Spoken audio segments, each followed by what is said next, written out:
चलिए, तो आज कैश फ्लो करना है, ठीक है। पहले तो सबसे पहले आपको एक थ्योरी क्वेश्चन मेरे साथ डिस्कस करना है। पूरे हमारे सिलेबस में हम लोग से 2 अकाउंटिंग स्टैंडर्ड पूछा जाता है। एक होता है हमारा AS 26 इंटेंजिबल एसेट्स के ऊपर, गुडविल परचेज गुडविल जो स्टोरी है, और दूसरा अकाउंटिंग स्टैंडर्ड जो है हमारे लिए रेलेवेंट वो है AS 3 कैश फ्लो स्टेटमेंट।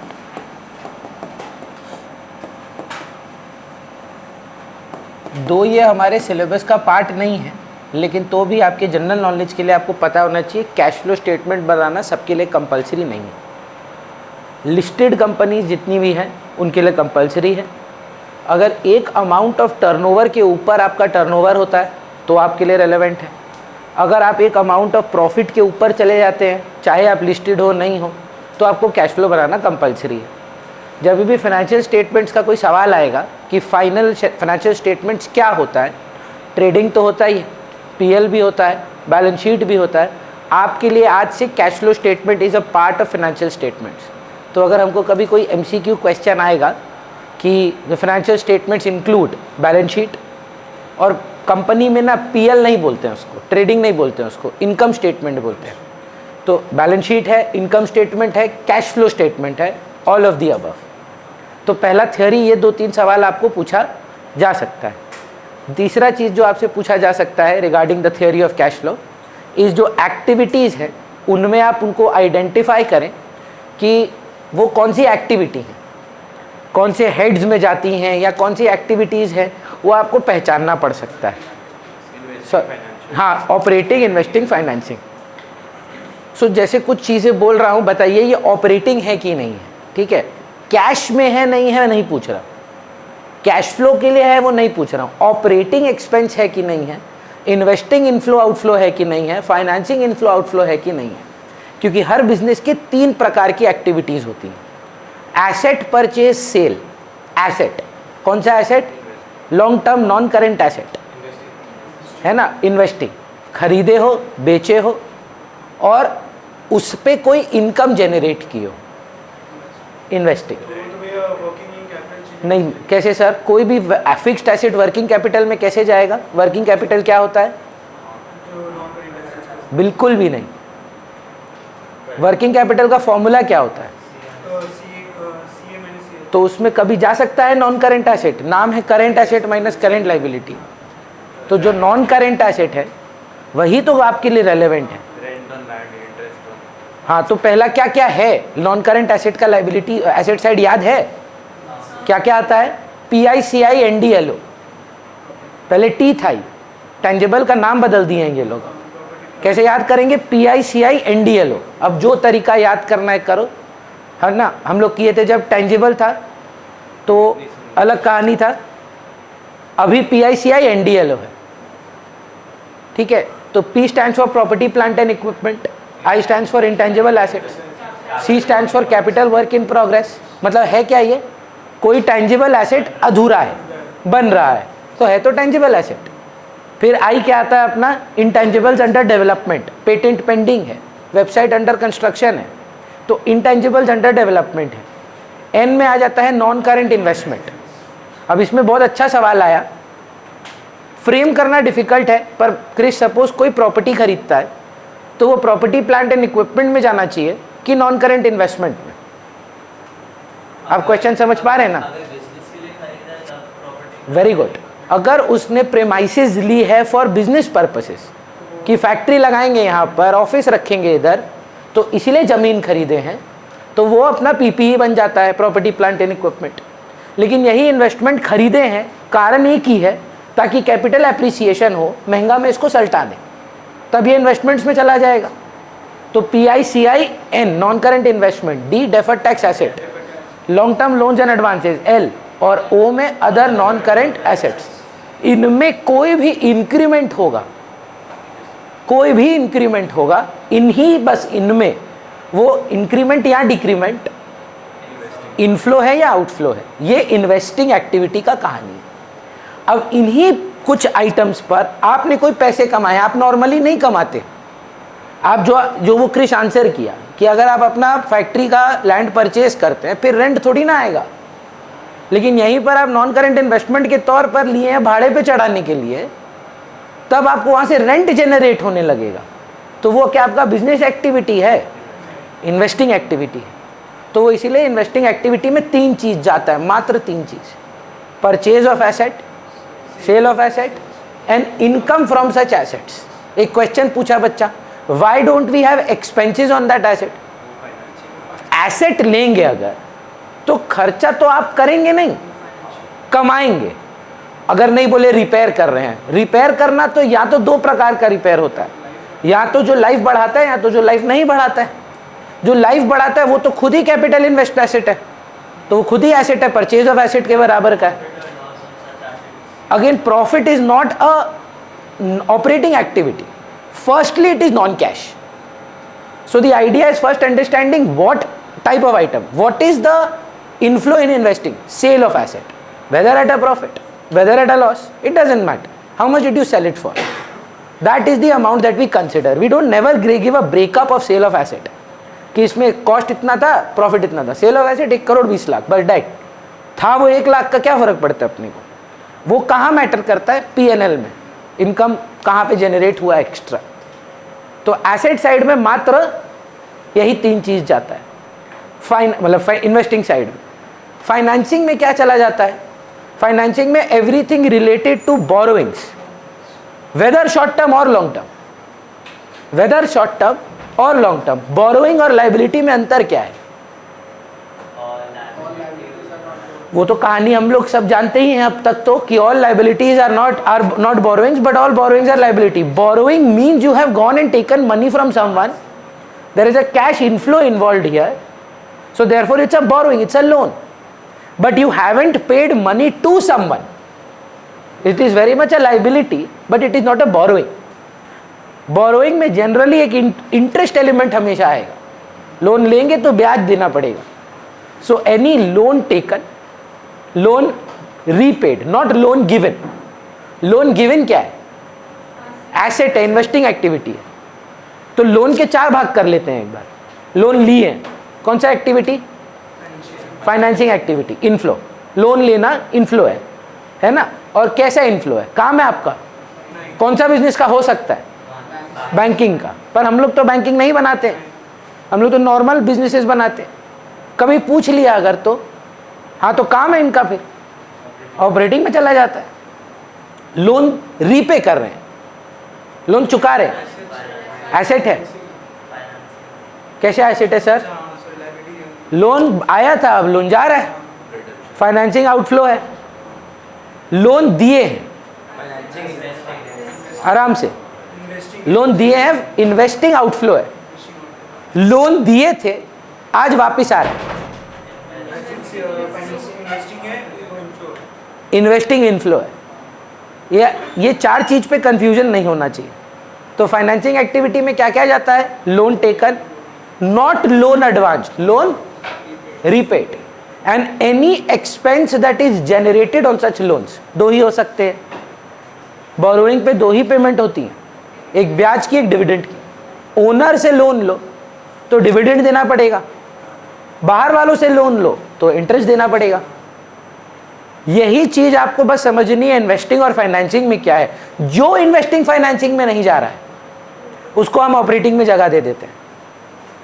जो कुछ भी इन्वेस्टिंग फाइनेंसिंग नहीं है, चाहे जितना भी अपसर्ड लग रहा हो, वो ऑपरेटिंग है। Is that absolutely clear? कोई दिक्कत नहीं है इसमें? तो कुछ 2-3 सवाल पूछ रहे हैं। सैलरी पेड ऑपरेटिंग है। अब सवाल सुनेंगे। ऑपरेटिंग बनाते समय आप सैलरी पेड का कुछ करते नहीं है, क्यों? वो तो ठीक है ना, सैलरी ऑपरेटिंग होना चाहिए कि नहीं होना चाहिए? होना चाहिए। अपने घर पे उसको क्यों हटा रहे हो? जो आप कैश फ्लो स्टेटमेंट बनाते हैं ना, वो मेथड होता है, ये भी एमसीक्यू क्वेश्चन है, उसको हम लोग बोलते हैं इनडायरेक्ट मेथड।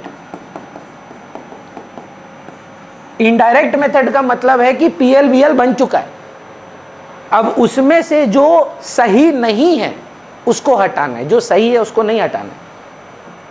जैसे एक बच्चा हमसे आके पूछा, भैया आप बोलते हैं कि इंटरेस्ट ऑपरेटिंग नहीं है, पर हम तो ऑपरेटिंग में उसको लिखते हैं। अरे कैसे लिखते हैं? याद तो करो, ऐड करते हैं। ये हटाते हैं, इंटरेस्ट पेड को रिमूव करते हैं। तो रिमूव करने का मतलब हमेशा माइनस थोड़ी ना हो सकता है, काट दीजिए। क्लियर है? सो 3 तो पहले आप ये हेडिंग का बारे में बात करेंगे, ऑपरेटिंग, इन्वेस्टिंग, फाइनेंसिंग। कुछ सवाल है मेरे, मैं आपसे पूछना चाहता हूं, उसका आंसर करिएगा। रेंट पेड, ऑपरेटिंग क्या है, इनफ्लो है कि आउटफ्लो है? आउटफ्लो है। रेंट रिसीव्ड क्या है? एसेट है, पहले बोल रहे हैं। इन्वेस्टिंग इनफ्लो है, एसेट पे इनकम है। सैलरी गिवन, ऑपरेटिंग आउटफ्लो है। कैश फ्लो के लिए पूछ रहा हूं, कैश फ्लो के लिए, ठीक है। डिस्काउंट अलाउड, आपने अपने कस्टमर को डिस्काउंट दिया है। पहला सवाल, ऑपरेटिंग है कि नहीं है? बिल्कुल। कैश फ्लो के पर्सपेक्टिव से सोचें तो नॉन कैश है, तो इसीलिए उसको हटाना है। हम जब कैश फ्लो स्टेटमेंट बनाते हैं, हमारे लिए सबसे प्राइमल चीज क्या होगा? नॉन कैश एलिमेंट्स को हटाना, चाहे वो ऑपरेटिंग ही क्यों ना हो। Even if they are operating but it has not happened in cash, we will ignore it, है ना। Bad debt, very much a part of operations, yes or no? But true false, it is an expenditure which has reduced your profit but no cash flow has happened. We need to adjust it, कुछ करना होगा उसका। Loss on sale of asset, ये non operating भी है और non cash भी है, ये दोनों है। पर मेरा बात को आप समझ पा रहे हो कि हम लोग जब cash flow statement indirect method से बनाते हैं, हमारा फोकस ऑपरेटिंग पर है ही नहीं, नॉन ऑपरेटिंग नॉन कैश को पर है, उनको हटाना है। क्योंकि अगर हमारा नेट प्रॉफिट में हम नॉन ऑपरेटिंग हटा दें और ऑपरेटिंग आ जाएगा, और ऑपरेटिंग जरूरी नहीं पूरा कैश में है, उसमें से नॉन कैश हटा दें तो कैश ऑपरेशंस आ जाएगा। ये हम लोग का इंटेंशन होता है कैश फ्लो बनाने के time. Is that absolutely clear? पक्का से? एक सिंपल पूछ रहा हूं, आज तक तो देखिए सवाल पूछा नहीं है तनीषा, लेकिन पॉसिबल है कि नहीं वो आपको कैश फ्लो डायरेक्ट मेथड दे दे। आज तक नहीं पूछा है, ठीक है, पर अगर पूछ ले और उसमें रहा सेल्स, उसमें रहा इंटरेस्ट रिसीव्ड, उसमें रहा interest paid, salary paid, wages paid, तब आप क्या करेंगे? भैया थोड़ा माइक ठीक करेगा। माइक, हेलो हेलो हेलो, हाँ ठीक है। सवाल समझ रहे हैं? हम लोग का स्टार्टिंग पॉइंट क्या होता है Tanisha? Balance sheet. That is why it's called the indirect method. What if I give you an income statement? Income statement is revenue from operations, add other incomes, let's say commission received, rent received, dividend received, interest received, less expenses, then the expenses come, purchase, change in inventory, है ना तेना और सारा खर्चा। I am telling you, what if they give me that? What do I do then? The same process or it will be a little bit different? It will be exactly opposite. You just add operating incomes, sales add करो, interest received मत add करो, directly cash flow बनाने बोल रहा है। तो directly जो operating है वही जोड़ते हैं ना, जो जो ऑपरेटिंग इनकम है ना मन, अगर हम बस वही ऐड करते जाएं। सेल्स ऑपरेटिंग इनकम है कि नहीं है? ऐड कर दीजिए। इंटरेस्ट रिसीव्ड ऑपरेटिंग है, हाँ पर ऑपरेटिंग है। अगर हम सेल्स में जोड़े ही नहीं तो हम हटाएंगे क्यों? अभी पहले इनकम्स, डिविडेंड रिसीव्ड, इनफ्लो है कि नहीं? इनफ्लो है कि नहीं है? पर हम बोल रहे हैं अगर सेल्स में जोड़े ही नहीं तो हम हटाएंगे क्यों? I start with sales and I add all the operating incomes that are in cash, then I deduct only operating expenses. Only operating expenses में परचेज ऑपरेटिंग है कि नहीं है? बिल्कुल है। वेजेज ऑपरेटिंग है कि नहीं है? बिल्कुल है। इंटरेस्ट पेड है क्या? तो उसको ना लेस नहीं करेंगे, कुछ नहीं करेंगे। Do you get what I am saying? If I start from net profit, that is why I have to do back calculation, that is why it's called indirect method. But if I am starting directly, they are giving me a trial balance, तो हम बस क्या जोड़ेंगे और क्या minus करेंगे? Operating income जोड़ेंगे और ऑपरेटिंग एक्सपेंस माइनस करेंगे। ये सेम चीज बताइए रेशियो एनालिसिस में। आपने ग्रॉस प्रॉफिट से ऑपरेटिंग प्रॉफिट निकालते समय और नेट प्रॉफिट से ऑपरेटिंग प्रॉफिट निकालते समय भी किया है, सेम चीज। बस अब इंस्टेड ऑफ ऑपरेटिंग प्रॉफिट यहां आप क्या निकाल रहे हैं? Cash profit. तो वही लिस्ट को आप सेम चीज करिए। सेल्स क्या करते थे? जीपी कैसे निकालते? सेल्स माइनस कॉर्फो। यहां पर भी जीपी आ गया। अब जीपी में क्या माइनस करना पड़ेगा? नॉन ऑपरेटिंग की सिर्फ ऑपरेटिंग? सिर्फ ऑपरेटिंग। सिर्फ ऑपरेटिंग ही माइनस करना होगा कि वो माइनस करेंगे जो ऑपरेटिंग और कैश दोनों में, दोनों होना होगा। क्योंकि bad debt, discount allowed, operating तो है पर कैश में नहीं। तो पहले ना ये चालू करने से पहले मेरे को लगता है कहीं ना कहीं हम लोग ये समझते नहीं है कि हम लोग कैश फ्लो बना कहां से रहे हैं, स्टार्टिंग पॉइंट्स क्या है, इसीलिए कंफ्यूज हो जाते हैं। तो अब ये तो पहले समझे कि कैश फ्लो हम लोग कौन से मेथड से बना रहे हैं और ज्यादातर यही आता है। इसीलिए हम लोग को AS3 इनडायरेक्ट मेथड के नाम से ही समझाया गया है। अकाउंटिंग स्टैंडर्ड 3 जो है वो सिर्फ इनडायरेक्ट मेथड के बारे में ही बात करता है। बोलते हैं डायरेक्ट मेथड में क्या बताएं हम? ऑपरेटिंग इनकम ऐड करो, ऑपरेटिंग एक्सपेंस लेस करो, आ गया ऑपरेटिंग प्रॉफिट। अब कैश ऑपरेटिंग प्रॉफिट चाहिए तो खाली कैश इनकम्स ऐड करो ऑपरेटिंग वाले, और कैश एक्सपेंसेस जो ऑपरेटिंग के हैं वो माइनस कर दो। प्रॉफिट में ऐड करेंगे तो ऑपरेटिंग नहीं, उससे तो प्रॉफिट निकालेंगे। फॉर एग्जाम्पल सोच के आंसर करेंगे क्रिश एक बार। टोटल सेल्स 6 लाख, 4 लाख का क्रेडिट सेल, 2 लाख का कैश सेल। स्टार्टिंग 4 से होगा, 2 से होगा कि 6 से? 2 से। आया कैश में कितना? 2 लाख। पर भैया 4 लाख का सेल तो हुआ है, पैसा मिला तो कैश इनफ्लो ही नहीं है। अच्छा आपको एक बात बताएंगे, आप बोलेंगे भैया ऐसे तो गलत आंसर है। नहीं सर, ओरिजिनली भी आप यही करते हो। इनडायरेक्ट मेथड में भी हाँ या ना में बताओ आप यही करते हो। नहीं भैया हम तो जीवन में नहीं किए। एग्जैक्टली आपने ये किया है वर्किंग कैपिटल चेंजेस के अंडर। कैसे? 2 लाख का डेटर था, 6 लाख का डेटर हो गया, 4 लाख का उधारी में बेचे हो। ये 4 लाख आपके सेल को क्या करके रखा हुआ है? मतलब प्रॉफिट इन्फ्लेटेड है। आप लोग कैसे लर्न किए हैं याद नहीं, अच्छा चीज माइनस बुरा चीज प्लस वाला, या what ever you learn, but the original explanation is this, that the profit credit sale has happened bye 4 lakhs, it is increased your profit, so therefore deduct it. आप लोग क्लोजिंग स्टॉक ऐसे पढ़ते हैं, हाँ या ना में जवाब दीजिएगा। स्टॉक बढ़ गया, हम सुन रहे थे, आप समझा रहे थे, स्टॉक बढ़ गया, खरीदे होंगे। ये सच है? सोच के देखो, जरूरी है इतने का ही खरीदे हो? रियल एक्सप्लेनेशन है ट्रेडिंग के डेबिट में 2 ओपनिंग स्टॉक है, खर्चा है पर कोई पेमेंट हुआ है? Opening stock 10 lakh, closing stock 15 lakh. इसका वर्किंग कैपिटल चेंजेस में इंपैक्ट क्या किए हैं आप? क्या ऐड की लेस? सोचिए 10 लाख का था, 15 लाख का हो गया, माइनस किए हैं इसको। Increase in inventory, deduct 5 lakh. पर मेरा रियल रीजन ये नहीं है कि अच्छा 5 लाख का खरीदे। रियल रीजन ये है कि ट्रेडिंग अकाउंट बनाते समय आपने 2 ओपनिंग स्टॉक 10 लाख लिखा था, बाय क्लोजिंग स्टॉक 15 लाख लिखा था। ना आपने खरीदा और ना आपने बेचा, एक खर्चा लिख दिया और एक इनकम लिख दी। ये नॉन कैश इनकम है, ये नॉन कैश एक्सपेंस है। क्या मैं बोल सकता हूं नेट इफेक्ट में आपने 5 लाख रुपया नेट प्रॉफिट बढ़ा के बताया? पर हम लोग कैसा इतना नहीं सोच पाएंगे ना। सुविधा के लिए क्या सोचते हैं? खरीदे होंगे। ओरिजिनल एक्सप्लेनेशन ये है सर, बट ठीक है अपना सुविधा रहता है, हर बार पॉसिबल ही नहीं है किसी के लिए इतना सोचना। ऑब्वियसली परचेज है, पर परचेज को तो हटाना नहीं है ना। परचेज तो ऑपरेटिंग एंड कैश है, हटाना है तो क्या हटाना है? Non operating, non cash. ये तो ट्रांजैक्शन ही नहीं है, तो इवेंट है। जो लास्ट ईयर का बच गया था वो इस्तेमाल यूज, उसको इस बार यूज करोगे, कोई ट्रांजैक्शन है क्या? पर खर्चा तो बोल रहे हो। जो बिका नहीं उसको इनकम लिख दे रहे हो। बाय क्लोजिंग स्टॉक लिखने का मतलब इनकम क्रिएट की हो, हाँ या ना?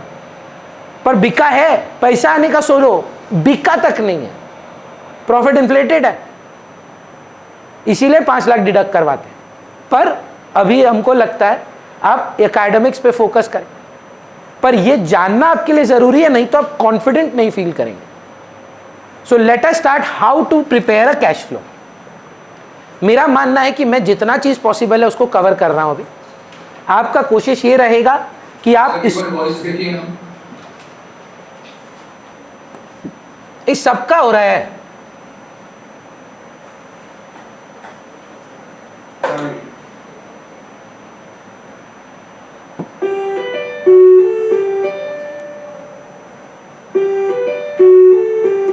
हेलो हेलो हेलो ठीक ही तो है यार।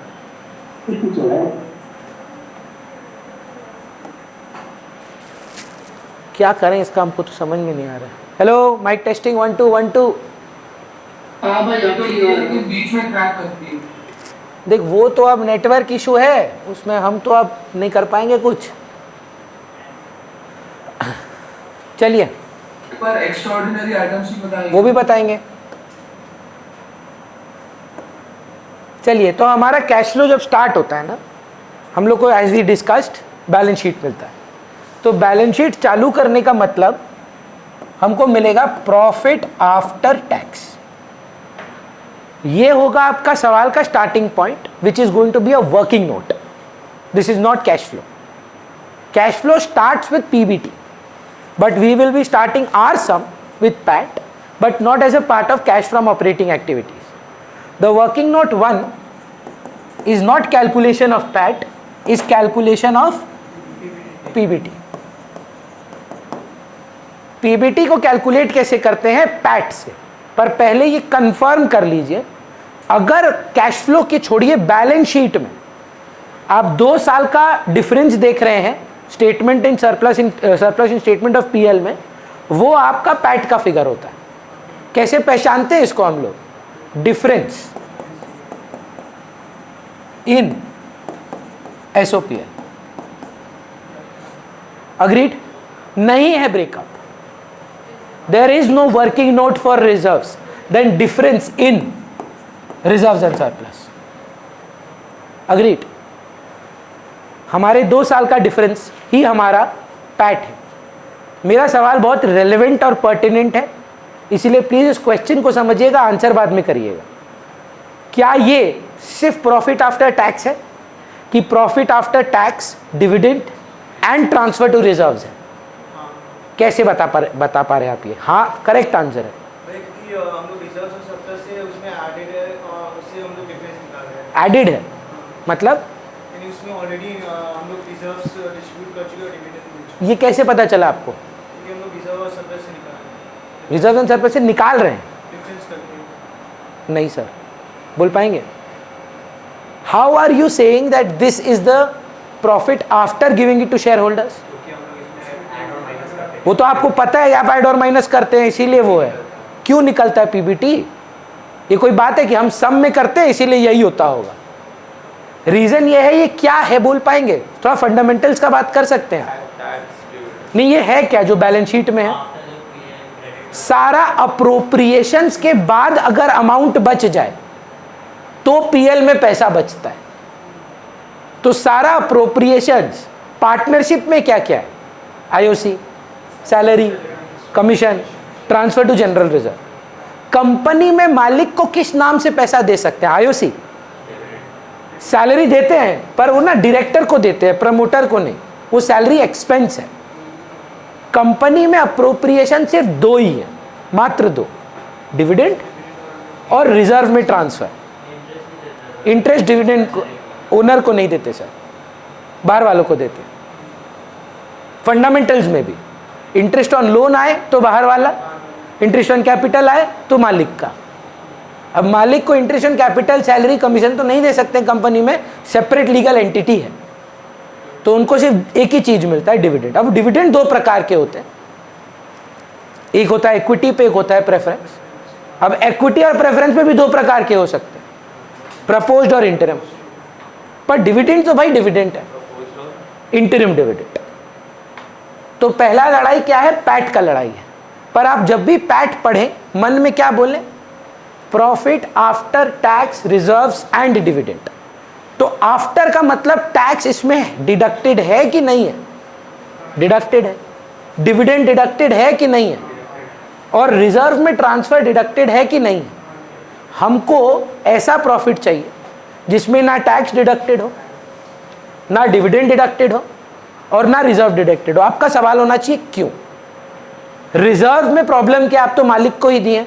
देखिए, आपने प्रॉफिट गिराया है पर कोई आउटफ्लो नहीं हुआ है। You have set aside profit, reduced profit, but there was no outflow, so it's a non cash expense. Dividend में क्या आपत्ति है सर आपको? डिविडेंड देना मेरा मेन काम नहीं है, ये मैंने ओनर्स को दिया है क्योंकि मैंने उनसे लोन लिया था। ये एक फाइनेंशियल एक्टिविटी है, और टैक्स देने के लिए मैं बैठा नहीं हूं इधर। पर टैक्स की समस्या ये है कि और कहीं जाता नहीं, तो इसीलिए यहां पे ऐड होता है। और एंड में क्या बोलता है पता है ऑपरेटिंग, मेरे में आ जाओ, मैं तुमको संभाल लेता हूं। सॉरी, हाँ, लेकिन टैक्स देना काम है आपका क्या? तो इसको हटा क्यों रहे हैं?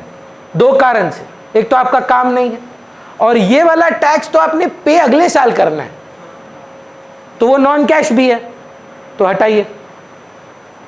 तो सबसे पहला काम करते हैं हम लोग, इसमें ऐड करते हैं प्रोविजन फॉर टैक्स। देखिए, अगर आप करें हैं और जानते हैं, या तो current year if no adjustments, या एक लेजर बना के बाय पीएल का फिगर आएगा। ये बाय पीएल या तो निकालना पड़ सकता है, या तो सवाल में tax made provision for the year दिया हुआ रहेगा। क्लियर है? ऐड करिएगा transfer to reserves. Transfer to reserves में दो रिजर्व्स को मत लीजिएगा, सिक्योरिटीज प्रीमियम रिजर्व और कैपिटल रिजर्व, है ना। क्यों नहीं लेंगे उसका लॉजिक है। रिजर्व्स को बनाने के दो तरीके हैं। तनिष्ठा, क्या दो तरीके हैं? एक तो इशू ऑफ शेयर में होता है और एक तो कैश फ्लो में होता है। ये दो चैप्टर में ऐसे अलग अलग बनता है। डिफरेंस ये है, एक पीएल से जाता है और एक बैलेंस शीट में डायरेक्टली पहुंचता है। सो वो पकड़ी बात सही है कि सिक्योरिटीज प्रीमियम रिजर्व की journal entry share allotment to share capital to SPR होती है।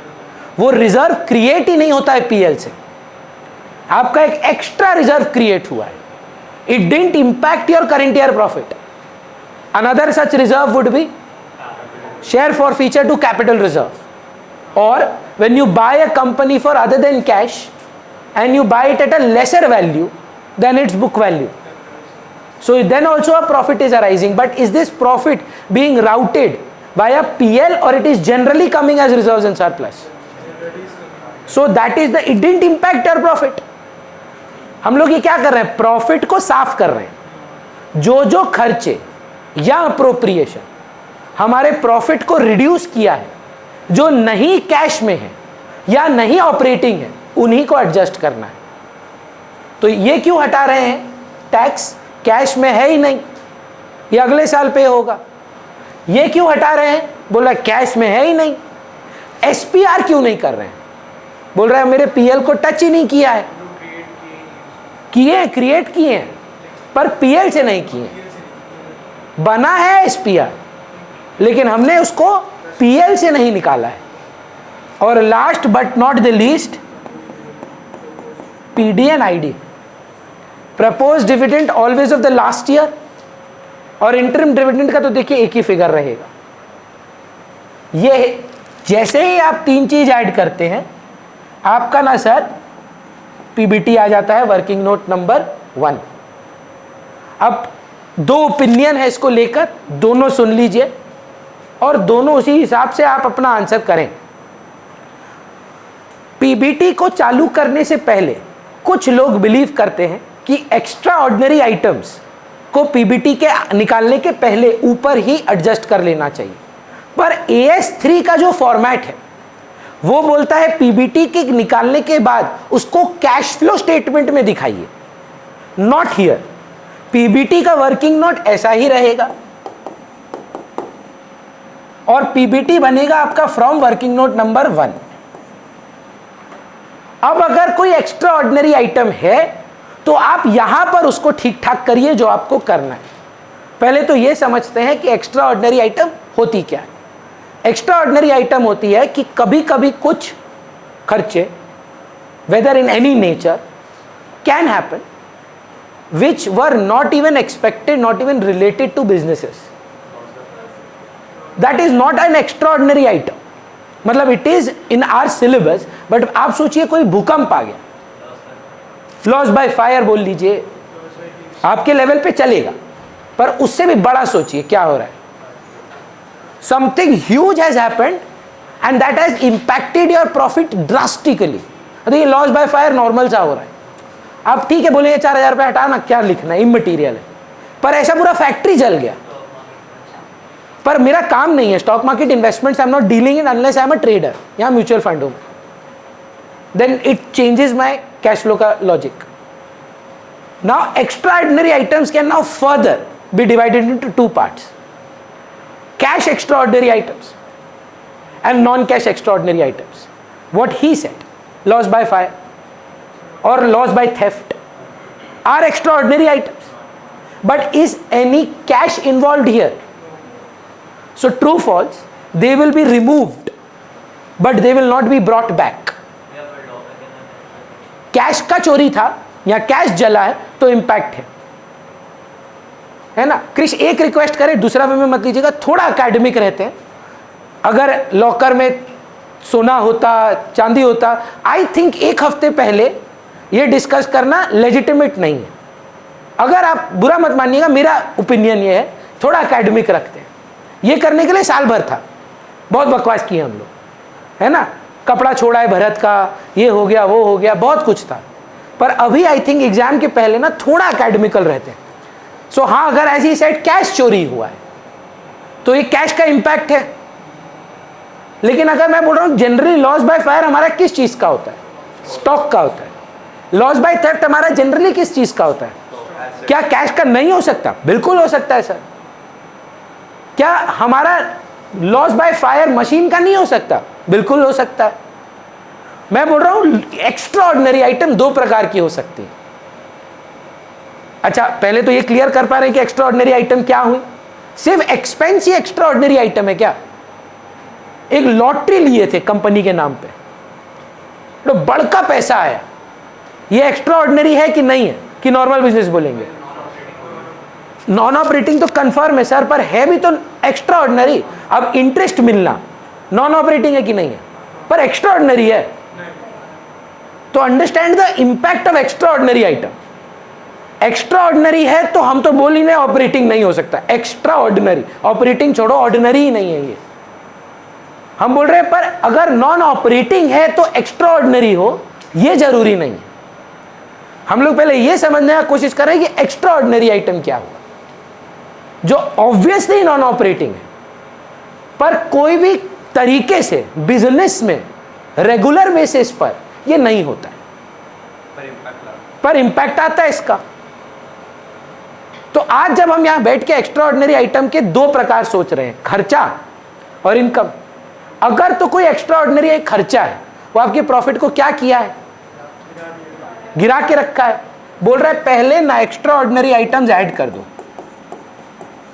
एक्स्ट्रा ऑर्डिनरी आइटम्स जो एक्सपेंस नेचर में है, ये कैश फ्लो का पीबीटी में कर देना। जैसे नॉन कैश नॉन ऑपरेटिंग का शुरुआत है तुम्हारा, बोल रहा है इसी वाला लिस्ट में एक्स्ट्रा ऑर्डिनरी का भी एडजस्टमेंट करो, आ रहे हैं। और अगर कोई एक्स्ट्रा ऑर्डिनरी एक्सपेंस आया है, सॉरी एक्स्ट्रा ऑर्डिनरी इनकम आया है, उनको ना हटाओ, क्योंकि उन्होंने आपके प्रॉफिट को क्या किया? बढ़ा के रखा। पर ये एक्स्ट्रा ऑर्डिनरी, सॉरी